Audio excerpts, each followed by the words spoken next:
Yes, hello everyone, and welcome to Tabor Talk. So, the disgraced, failed former president-elect, unfortunately, but anyway, was at the Army-Navy game. Not a very good game.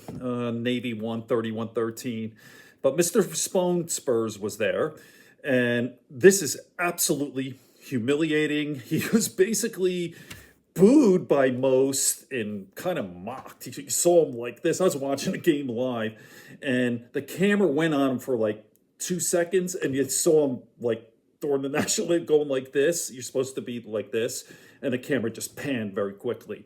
So, Mr. Bone Spurs, watch this clip. What a disgrace. Breaking story, Donald Trump staged a publicity stunt today by attending the Army-Navy game, and he ended up shooting himself in the bone-spurred foot by insulting veterans, and he has the internet mocking him like the world has never seen before, believe me.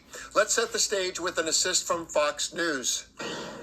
President-elect Donald Trump in Maryland right now for a storied American tradition. He and a handful of key allies are at Northwest Stadium in Landover, Maryland for the 125th annual Army-Navy game. Elon Musk, Pete Hegseth, Ron DeSantis among Trump's entourage at the game. Also with Team Trump today, Marine veteran Daniel Penny, who this week was found not guilty of manslaughter in Jordan Neely's death on a subway train in Manhattan. There is so much to unpack here. First off, Ron DeSantis is rumored to be replacing Pete Hegseth as the defense secretary nominee, so that must be awkward. But maybe Hegseth calmed his social anxiety while on the job with an adult beverage. And the inclusion of Daniel Penny is interesting. It feels to me like Trump is using him as a mega folk hero and a prop to poke Black Lives Matter in the same way Kyle Rittenhouse was used by the right. And that really could be its own story, but I have to stay focused in bringing you the insulting and the mocking. So let's begin with the mocking, and on the other side, I'll share why veterans are feeling insulted by what Donald Trump did today.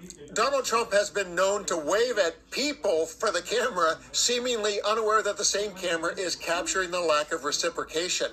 Have a look at this video that appears to have been directed by his social media manager, who was saying, keep waving, just a little bit more. And while he flails, I'll share some of the best comments mocking the bone-spurred bonehead.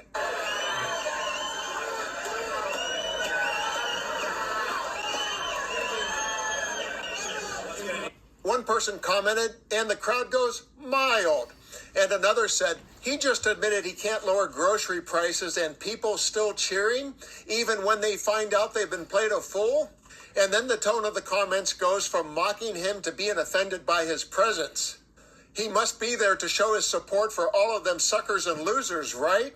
And finally, why is this draft dodger at the game? Is he there to call them losers too, like he called our POWs? Trump is a Class A wuss. And now for the star-spangled moment that lit up social media.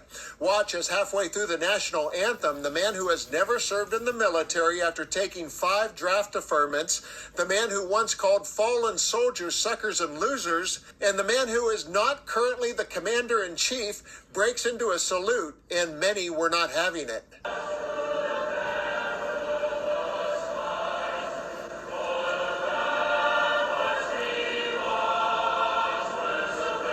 Hawaii Kit Kat said, disgusting.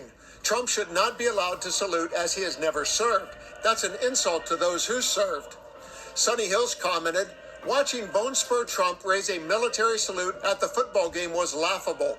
What a shameful creep. How he got voted back in is beyond everything. Savoir-faire posted, the date is 12/14/24. Trump is president-elect. He is a civilian.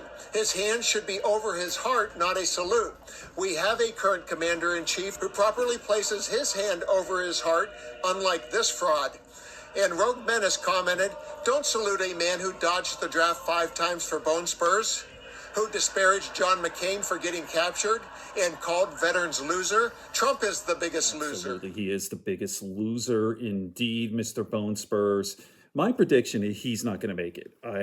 There's no way he's going to make it through the next 4 years. I predict that either he's going to be impeached or something's going to happen, but he's not going to be our president a year from now. A year, next Christmas 2025.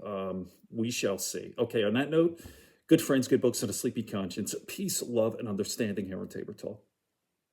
If you made it this far, thank you very much. That was a really cool clip for there. So, make sure you like and subscribe. It helps with the algorithm. Spread it around. And as I always say, the goal is to get to 10,000 subs, at which time I could start doing long form podcasts and start having guests. All right, peace, everyone.